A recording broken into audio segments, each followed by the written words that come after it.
Okay. So, what are we doing here tonight? Well, we are... Hold on, wait, hold on. and I'm Level. looking at you, yes. Yes, look at me, please. Okay. Go for it. Okay. We are here at the 4th Lava Literary Salon, and tonight we're talking about Jim Tully. Jim Tully is a little-known, but very important author, of course. Jim Tully came to Los Angeles 100 years ago. 100 years ago, he came to Hollywood. Specifically, he came in off the road. He was a road kid. He grew up St. Mary's, Ohio, born in the 1890s. Mother died when he was 6 in an orphanage, 6-7 years. Got to the point, 13, 14, where you leave an orphanage. The decision was made to make him an indentured servant. He split, and he rode the rails, and by the time he was in his early 20s, he'd married and had brought his family to Hollywood. He'd come to Hollywood having had a vision on the road that he was a writer. And this was the path.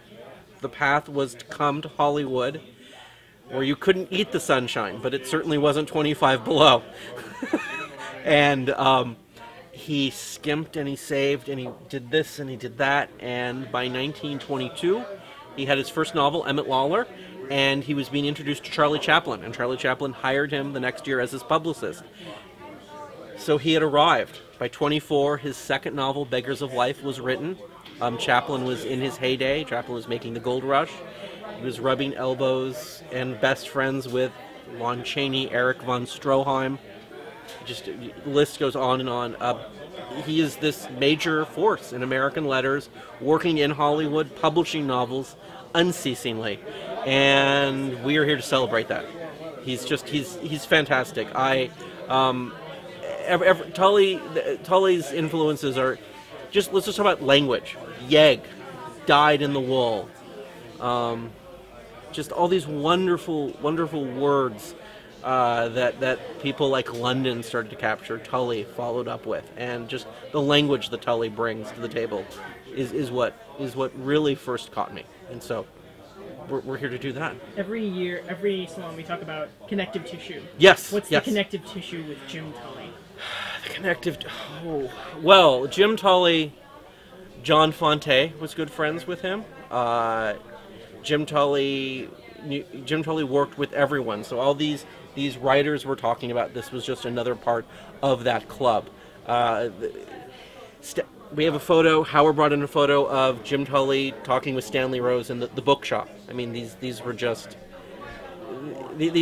very small circles of people that would get together and drink and carouse and write and kvetch, and Tully has fell out of focus, and Mark and Paul can talk about explicitly how that happened, whereas these other writers had champions after World War II and moved on, and Tully didn't, and he just sort of fell out, much like Fonte fell out. Fonte's great champion was Charles Bukowski in the late 1970s.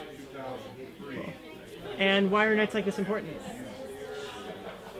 Nights like this are very important because we have to talk about bookshops, or else they're all going to go away.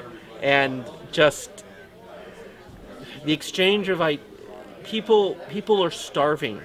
Books are food. You know, we all have finite challenges in our life: paying our rent, paying our mortgage, our student loans, our grocery bills, filling up our gas tank, and not hyperventilating. These are all very real challenges, but they're finite challenges, and we all have in our minds and our souls challenges which are infinite, and that's what ideas, and that's where ideas come in. I think everyone desperately in Los Angeles wants more ideas. They want to talk to people about new ideas, and they want to be challenged, and they want to ask why. And this series, this ongoing salon, is a way to drill back to the beginning of Los Angeles culturally, early 1920s, to talk about that culture, the culture of book mavens, and to talk about it today. It's the same challenge, right? It's the same challenge. It's the same souls, really. I mean, the same group of souls have been living in Los Angeles for 10, 15, 20 generations. It's the same problem. We have to get it right, or the city will die. But that's a big, again, these are infinite problems. These are infinite challenges with infinite resources. So that's it. Yeah, that's why we're here.